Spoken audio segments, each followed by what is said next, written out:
할렐루야. 네, 이렇게 복된 5월의 마지막 주 금요 성령 집회에 오신 여러분들을 환영하고 축복합니다. 5월 한 달 동안 여러분들은 무슨 백으로 살아오셨습니까? 너무 바로 답을 말씀하시면 재미가 없어요. 네. 그렇죠. 우리가 물론 돈이 있는 분도 있고 건강이 있는 분도 있지만 우리는 하나님 백 있잖아요. 그렇죠? 하나님 백. 우리 이 시간에 옆에 계신 분들하고 이렇게 하면 인사하겠습니다. 하나님이 나의 백입니다. 네. 이제 어떤 분들이 한 번씩 그렇게 말씀하십니다. 아니, 박지영 목사님은 그렇게 항상 당당하고 항상 자신감 있고 목소리도 크고 막 인사도 막 크게 하고 그렇다 이제 이야기를 하더라고요. 제가 이제 내세울 게 뭐가 있겠습니까? 그렇죠. 여러분 보시는 것처럼 제가 남기한 목사님처럼 키가 큽니까? 돈이 있습니까? 그런 거 없어요. 그냥 이제 하나님 백. 예. 하나님 백. 감사합니다, 원사님. 주님의 은혜가 넘치기 바랍니다. 네. 하나님 백 가지고 우리가 하루하루 당당하게 살아갈 수 있다는 게 너무 감사한 것 같아요.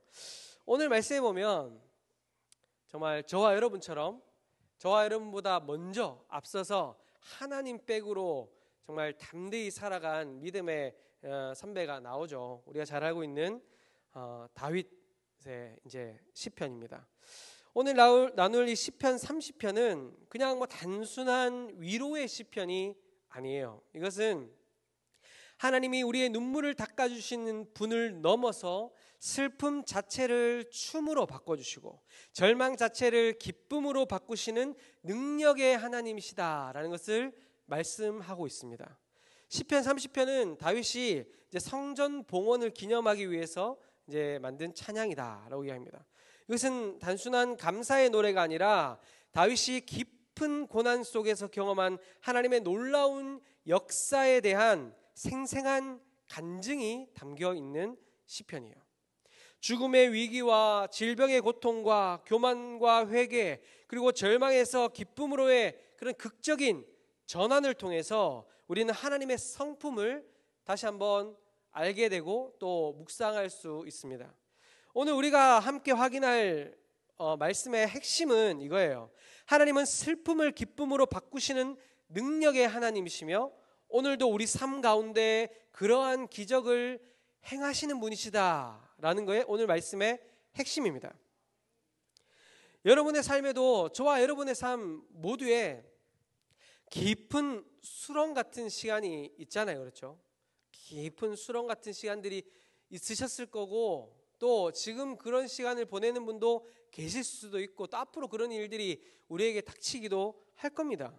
질병과 고통, 실패와 좌절, 관계의 상처와 경제적인 어려움들이 우리를 막 짓누르고 마치 죽일 것처럼 우리를 힘들게 하는 그런 경험들이 있어요. 하지만 오늘 이 말씀을 통해서 우리는 그 모든 상황을 반전시키시는 하나님을 우리가 묵상하게 됩니다. 오늘 말씀을 통해서 오늘 말씀이 우리에게 주는 교훈 첫 번째는 우리 같이 한번 큰 목소리로 읽어볼까요? 시작. 하나님은 우리의 부르짖음에 응답하시는 구원의 하나님이십니다. 아멘. 우리 함께 1절에서 3절 말씀 다시 한번 큰 목소리로 읽어보겠습니다. 시작. 여호와여, 내가 주를 높일 것은 주께서 나를 끌어내사 내 원수로 하여금 나로 말미암아 기뻐하지 못하게 하심이니이다. 여호와 내 하나님이여, 내가 주께 부르짖음에 나를 고치셨나이다. 여호와여, 주께서 내 영혼을 스올에서 끌어내어 나를 살리사 무덤으로 내려가지 아니하게 하셨나이다. 아멘. 다윗은 오늘 말씀을 시작하면서 무덤으로 내려가는 자들 중에서 자신을 구별하신 하나님에 대한 간증으로 시작합니다. 1절에서 끌어내셨다라는 이 표현의 원어적인 의미는 우물에서 물을 깃는다라는 의미예요. 우물에서 물을 깃는다. 그러니까 다윗이 지금 스스로 벗어날 수 없는 깊은 절망 속에 있음을 보여줍니다. 누군가가 이제 우물물은 가만히 있으면 물이 올라오지 않잖아요. 누군가가 길어내야 되잖아요. 그렇처럼 지금 다윗이 깊은 절망 속에서 누군가가 끄집어내어 주지 않으면 구원받을 수 없는 그런 상황에 처해 있었다라고 이야기하고 있는 거예요. 그리고 3절 말씀에도 보면 똑같이 끌어내다라는 표현이 있는데, 이 끌어내다라는 표현은 또 다른 히브리어입니다. 이것은 위험한 상황에서 들어올리다라는 의미입니다. 위험한 상황에서 들어올리다. 이것은 마치 어떤 의미냐면, 마치 소방관이 불이 탄 건물 안에서 밖에서 보면 와, 저기 안에 들어있는 사람 분명히 죽었다, 분명히 살아나올 수 없다라는 그런 상황에 소방관이 뛰어들어가서 그 사람을 들쳐업고 나오는, 구조하는 그런 상황을 이제 묘사하는 거예요. 주석가들은 지금 이 말씀을 통해서 다윗이 심각한 질병이나 생명을 위협하는 위기 상황에 처했었거나 어려움에 처했을 것이다. 그런데 하나님께서 기적적으로 치유하고 살려주셨다라고 그렇게 해석을 합니다. 중요한 것은 뭐냐 하면, 위기 자체가 중요한 것이 아니라 그 위기 가운데 다윗이 하나님께 부르짖었고 하나님이 응답하셨다는 거죠. 중요한 건 다윗이 어떤 처지에 있었는지는 몰라요. 성경에 안 나와 있으니까. 그런데 다윗이 그 어려움 상황, 죽을 것 같은 그런 수렁 가운데서도 하나님을 찾았고 하나님을 불렀고 하나님이 그 다윗을 기억하셨다는 거예요. 내가 주께 부르짖음에 나를 고치셨나이다. 이 고백 속에는 어떤 깊은 영적인 의미가 있습니다. 하나님은 우리의 절망적인 부르짖음을 외면하지 않으신다라는 겁니다. 하나님은 우리의 절망적인 부르짖음을 외면하지 않으신다라는 거예요. 때로는 우리가 모든 희망을 잃고 마지막 숨을 내쉬려는 그 순간에도 하나님 우리의 기도를 들으시고 응답하시는 분이시다라는 겁니다. 우리가 여기 어머니들이 많이 계신데, 어머니들이 이제 젖먹이는 아기가 있을 때 그 아기가 울면은 막 젖이 돈다 그러더라고요. 신기하게. 그렇죠? 그러면 엄마들이 어떻게 합니까? 아직 젖 먹을 시간 아니야, 기다려, 그렇게 합니까? 요즘 엄마들은 좀 그렇게 한다고 하는데, 유축을 해서 이제 이렇게 나중에 먹인다고 하는데, 그 마음이, 애가 끓잖아요. 애가 배고파서 우는데 어떻게 하겠어요? 가서 먹여야죠. 그런데 그런 모성애도 인간의 죄 앞에서는 아무것도 아니에요. 엄마들이 어떻습니까? 요즘 젊은 엄마들이 밖에 놀러 가고 유흥을 즐긴다고 자기 자식이 굶어 죽는데도 집에 내팽개치고 나가서 놀다가 애가 굶어 죽었다 라는 기사들 우리가 심심치 않게 보잖아요. 그렇죠? 인간의 최고의 사랑이라고 말하는 어머니의 그 사랑도 다 그 사랑을 100%, 200% 다 할 수 없는데, 하나님의 이 사랑은 우리의 절박한 신음소리에 반드시 외면하지 않으시고 응답하신다는 거예요. 이 얼마나 놀라운 은혜입니까? 하나님께서 다윗에게 놀라운 은혜를 베푸신 것은 단순히 그의 문제를 해결시켜 주는 것을 넘어서 그로 하여금 하나님을 더욱 깊이 이해하고 알아가는 계기가 되도록 하기 위해서 하나님께서 그 다윗에게 은혜를 베푸셨다라는 겁니다. 오늘날 우리도 깊은 무덤에 내려가는 것 같은 어려움, 정말 깊은 무덤, 정말 구렁텅이 속에 빠지는 것 같은 그런 어려움을 우리가 겪을 때가 있잖아요. 정말 청천벽력 같은 그런 질병의 진단을 들었을 때, 사업의 실패로 절망에 빠졌을 때, 어떤 인간적인 관계에 고통에 있을 때 우리는 다윗과 같은 이런 처지에 놓이게 됩니다. 하지만 우리가 기억해야 할 것은 하나님이 여전히 우리의 부르짖음에 응답하시는 살아계시는 하나님이라는 사실을 여러분 믿으실 수 있길 소망합니다.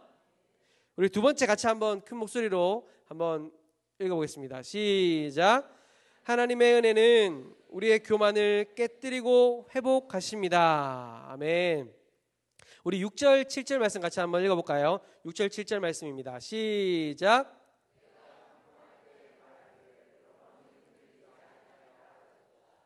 여호와여, 주의 은혜로 나를 산같이 굳게 세우셨더니 주의 얼굴을 가리심에 내가 근심하였나이다. 아멘. 다윗이 마치 무덤에 빠지는 것 같은 그런 어려움, 죽음 같은 그런 수렁텅이에 빠졌다가 하나님이 구원해 주셨으면 어떻게 해야 되겠습니까? 하나님 앞에 겸손하게 하나님을 높이고 그렇게 하나님 기뻐하시는 삶을 살아야 되지 않겠어요? 하나님을 찬양하면서 살아야 되지 않겠습니까? 그런데 오늘 이 6절 7절 말씀에서는 다윗의 놀라운 반전이 들어있습니다.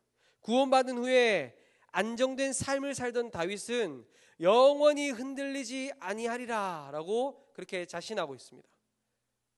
그런데 여기서 보면 영원히 흔들리지 아니하리라 라는 이 고백이 하나님 때문에 내가 영원히 흔들리지 않을 것입니다 라는 의미가 아닙니다.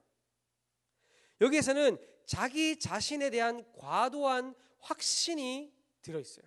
자기 자신에 대한 과도한 확신. 6절에서 다윗은 내가 형통할 때에 말하기를 영원히 흔들리지 아니하리라 하였도다 라고 고백하는데, 이것이 히브리어 원문에 보면 나라는 주어가 강하게 강조되어 있습니다. 나.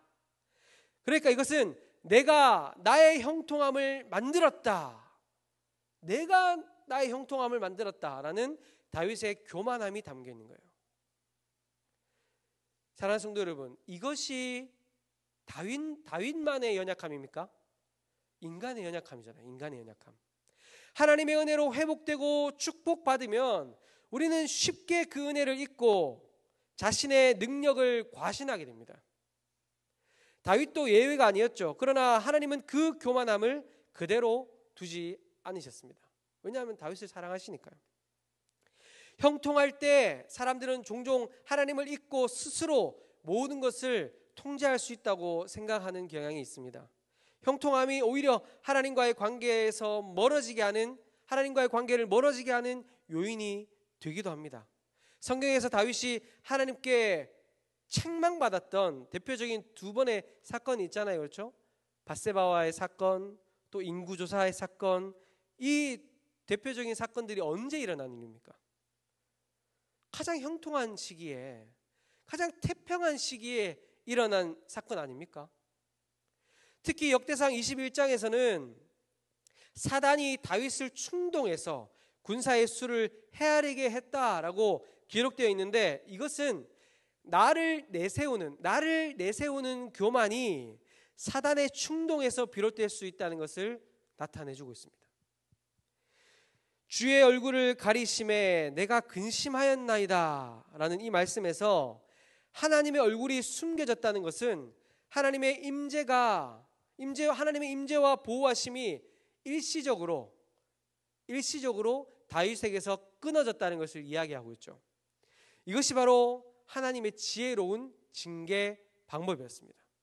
하나님이 날마다 다윗을 보시고 다윗에게 말씀하시고 은혜를 내려주셨다가 다윗이 교만에 빠졌을 때, 다윗이 하나님을 멀리할 때, 그때 하나님이 다윗에게 그 얼굴을 숨기심으로 다윗이 깨닫게 하신 거죠.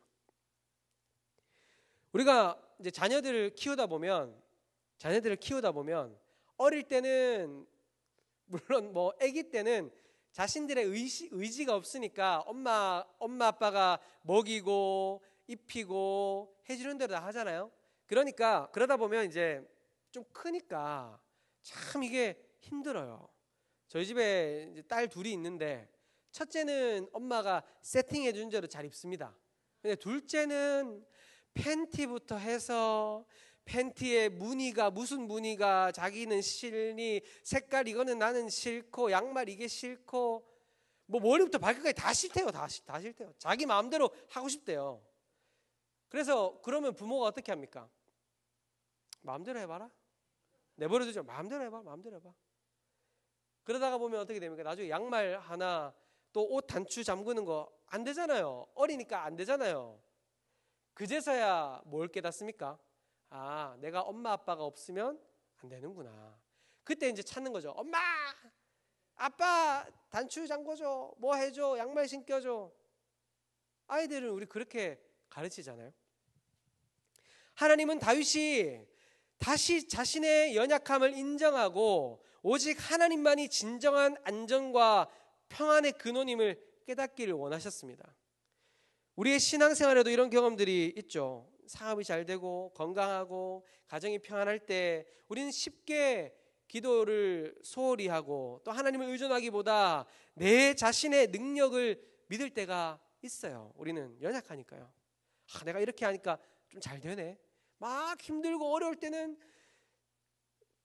오라고 말도 안 했는데 새벽 기도 와가지고 막 주여 주여 주여 주여. 근데 이제 잘 되면은 새벽에 좀 나오니까 피곤하던데 뭐 한 번 두 번 빠지다 보면 이제 안 오죠. 사람 다 똑같은 것 같아요.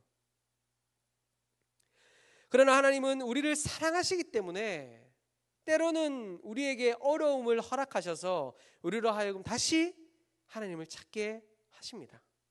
이것이 바로 하나님의 은혜의 모습이죠. 하나님의 은혜는 단순히 우리를 편안하게 해주는 것이 아닙니다. 우리를 영적으로 성숙하게 만드는 것이죠. 혹시 지금 어려움 가운데 계신 분 있으십니까? 어려움 가운데 계신 분? 여러분, 어려움 가운데 계신 분들 하나님을 바라볼 수 있길 소망합니다. 왜 그런 줄 아십니까? 하나님이 그분을 사랑하기 때문에 그 어려움을 주신 거예요. 하나님을 바라보게 하시기 위해서 어려움을 주셨다는 것을 믿으실 수 있길 소망합니다. 하나님께서 나를 잊지 않으시고 나를 붙들고 계시구나. 하나님께서 다시 돌이켜서 하나님을 바라보게 하시기 위해서 이 어려움을 주셨구나라는 것을 믿음으로 바라볼 때 그 어려움이 저와 여러분에게 은혜가 될 줄 믿습니다. 우리 세 번째 같이 한번 큰 목소리로 읽어볼까요? 시작. 하나님께만 사는 길이 있음을 깨달아야 합니다. 아멘. 우리 8절에서 10절 말씀 같이 한번 읽어보겠습니다. 시작. 여호와여, 내가 주께 부르짖고 여호와께 간구하기를 내가 무덤에 내려갈 때에 나의 피가 무슨 유익이 있으리요? 진토가 어떻게 주를 찬송하며 주의 진리를 선포하리이까? 여호와여, 들으시고 내게 은혜를 베푸소서. 여호와여, 나를 돕는 자가 되소서 하였나이다. 아멘. 죽음의 공포와 하나님께서 자신을 살려주신 은혜를 통해서 다윗은 깨달았어요. 그렇구나. 오직 주님께만 살 길이 있구나. 그것을 깨달았습니다. 다윗이 죽음의 두려움에 빠졌을 때 그가 할 수 있는 유일한 방법은 돈도 아니었고 군사력도 아니었고 또 그 나라의 태평성대도 아니었습니다. 오직 하나님 앞에 바짝 엎드려서 기도하는 것 말고는 없었죠.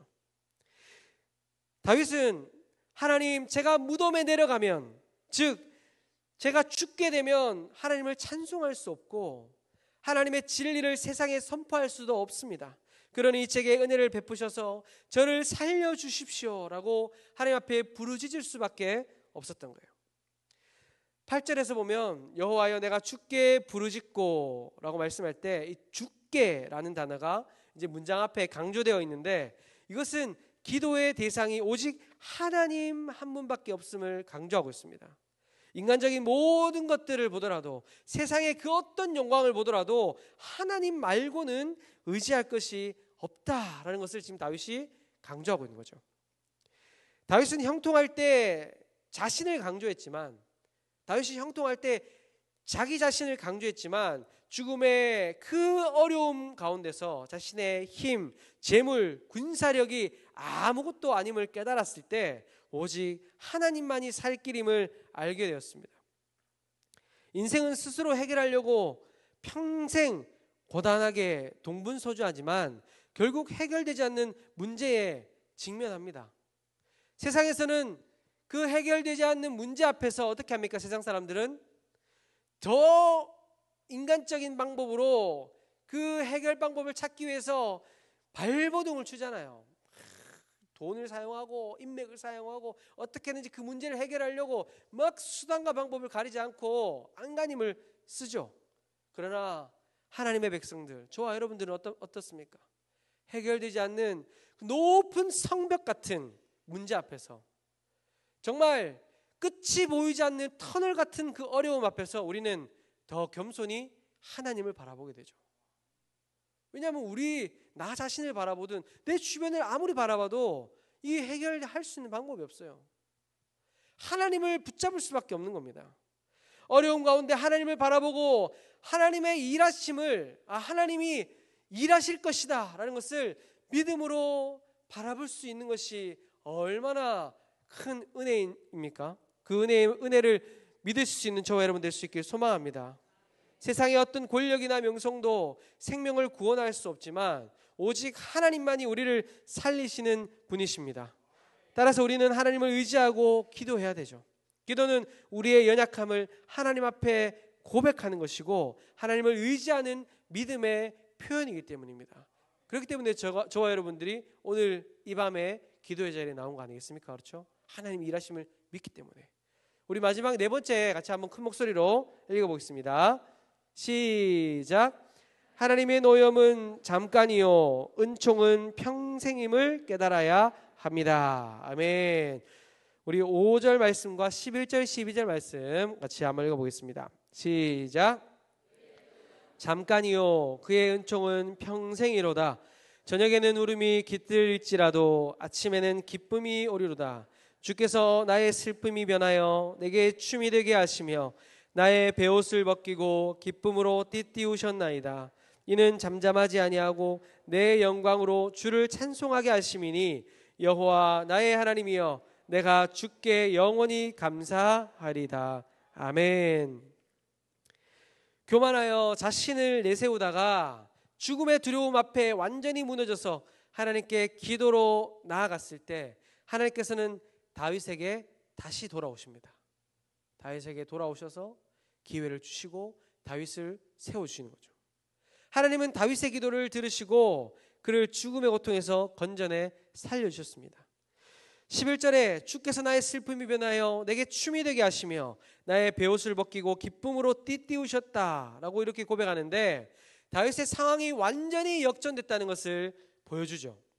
슬퍼하던 다윗은 춤을 추게 되었고 죽음을 경험하며 베옷을 입고 눈물을 흘리던 그가 기쁨이 넘치는 사람으로 변화됐습니다. 이 구절은 오늘 설교의 핵심입니다. 주께서 나의 슬픔을 변하여 춤이 되게 하시며 라는 고백은 단순한 감정적인 변화가 아니라 그 존재 자체가 변했다라는 것을 의미합니다. 우리가 성경에서 많이 보듯이 베옷은 무엇을 의미합니까? 베옷은 애통과 회개를 상징하잖아요. 그렇죠? 애통과 회개. 고대 이스라엘 백성들이 슬픔이나 회개의 표시로 거친 베옷을 입었잖아요. 반면에 춤과 기쁨은 축제와 찬양을 의미하죠. 하나님은 다윗의 애통의 옷을 벗기고 기쁨의 옷을 입히셨다라고 말씀합니다. 여기서 주목할 점은 뭐냐면 슬픔을 없애신 것이 아니라 하나님이 슬픔을 없애신 것이 아니라 변하여 춤이 되게 하셨다는 거예요. 슬픔이 변하여 춤이 되게 하셨다는 겁니다. 이것은 우리의 아픔과 고통이 우리에게 오는 이 아픔과 고통이 무의미한 것이 아니라는 거죠. 그것들이 더 깊은 기쁨과 찬양의 근원이 된다는 거예요. 우리에게 오는 아픔과 고통과 슬픔과 연단이 더 깊은 기쁨과 찬양의 근원이 된다는 겁니다.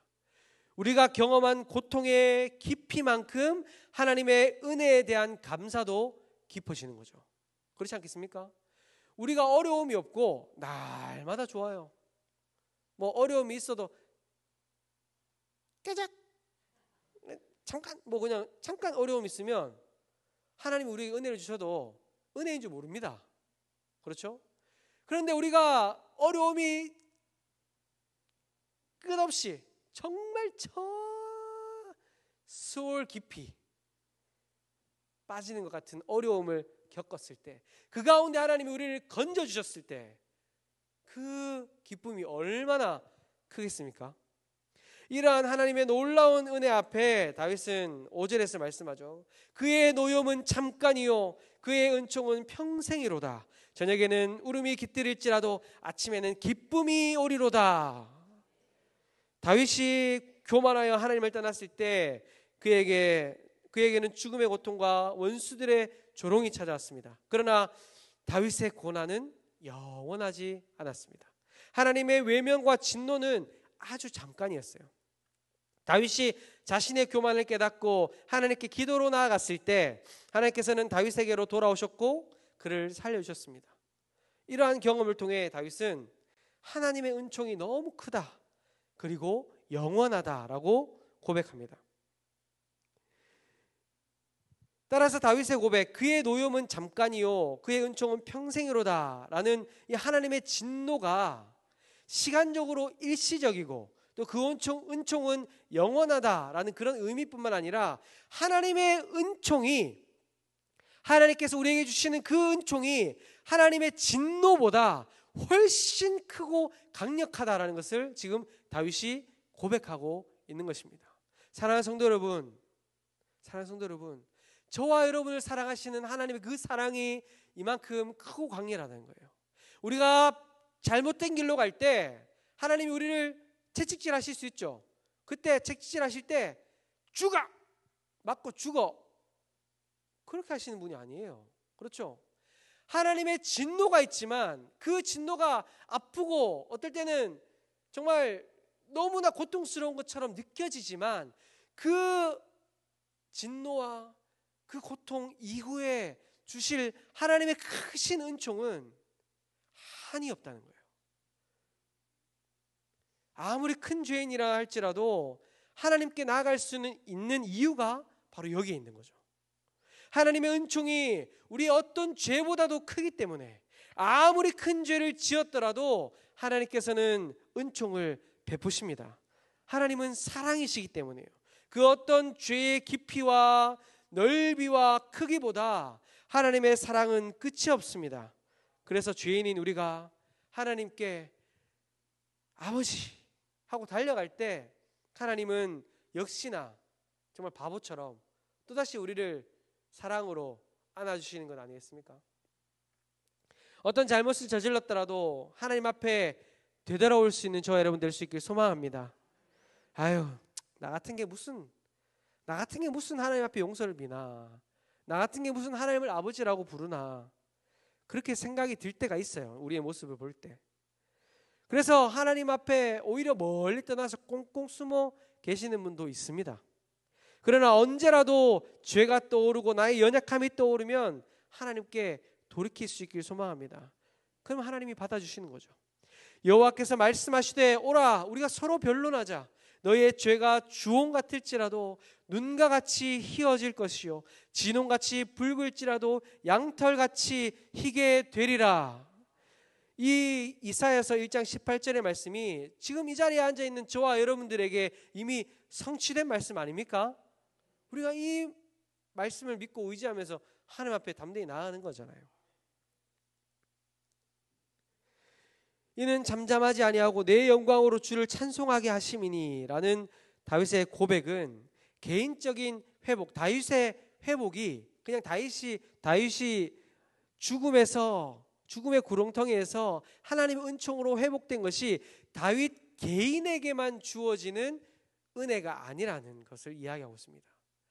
다윗의 개인적인 은혜에서 끝나는 것이 아니라 이제 다윗이 구원받은 이유는 다윗을 통하여, 다윗의 그 입술을 통하여 하나님을 찬양하고 하나님의 그 신 영광을 드러내라고 하나님 다윗을 구원하신 겁니다. 사랑하는 성도 여러분, 저와 여러분에게 주신 하나님의 그 구원의 은총 역시도 마찬가지예요. 나만 하나님의 구원 감사하고 하나님의 은혜 감사하고 우리에게서만 그 은혜가 끝나는 것이 아니라 우리를 통해서 하나님의 영광을 드러내고 하나님의 영광을 찬양하라고 하나님이 우리를 구원하셨다는 것을 믿으실 수 있길 소망합니다. 사랑하는 성도 여러분, 오늘 우리가 시편 30편을 통해 우리가 말씀을 이제 봤는데 이 말씀이 우리에게 주시는 진리는 명확합니다. 하나님은 우리의 고난 속에도 함께 계시며 그 고난을 끝내고 회복의 기쁨을 주시는 분이시다라는 것입니다. 다윗의 회복의 이야기는 제가 말씀드렸듯이 단순한 개인적인 간증에서 끝나는 것이 아니라 다윗을 통해 이스라엘 온 백성들에게 또 지금 수천 년이 지난 지금 우리에게도 지금 찬양되고 간증되고 있지 않습니까? 사랑하는 성도 여러분, 저와 여러분이 경험한 놀라운 하나님의 은혜, 놀라운 그 구원의 은혜가 우리에게서만 끝나는 것이 아니라 나를 통해 내 형제 자매들, 내 가족들, 내 이웃들 모든 믿지 않는 자들에게까지 증거되고 찬양되고 하나님의 영광이 드러날 수 있는 저와 여러분 될 수 있길 소망합니다. 그렇게 하나님을 높이고 하나님의 은혜로 하루하루 살아가실 수 있는 저와 여러분 될 수 있길 주님의 이름으로 축원합니다.